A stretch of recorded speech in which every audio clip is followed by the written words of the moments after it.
Merci, Monsieur le Président. Mes chers collègues, je trouve pour ma part que la rédaction de l'article 18 est plutôt bien ciselée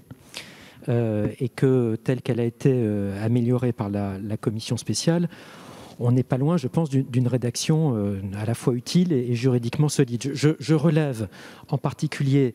qu'on a bien l'addition d'un élément matériel et d'un élément intentionnel. Les deux éléments sont bien caractérisés.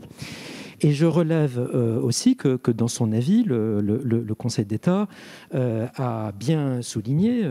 a raison, que cette rédaction ne pouvait avoir pour objet et ne pouvait avoir pour effet de réprimer la révélation ou la diffusion de faits, de messages, de données, de sons ou d'images qui auraient pour but d'informer le public, alors même que ces informations, en aval au fond, pourraient ensuite être reprises et retransmises par des tiers qui, eux, auraient l'intention de nuire à la personne en cause. En faisant cela, d'ailleurs, je dis à notre collègue Vallot que le Conseil d'État, à mon avis, n'appelle pas un amendement, mais au contraire souligne que la rédaction actuelle, telle qu'il la lit,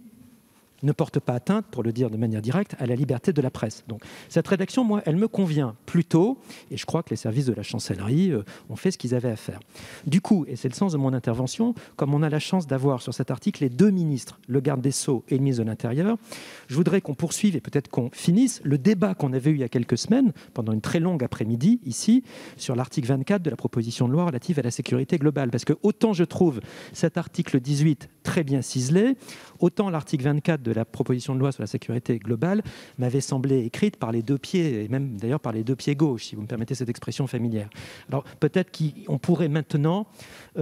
considérer que les deux débats, en réalité, arrivent à un point d'aboutissement et qu'au fond, cet article 18 du projet de loi englobe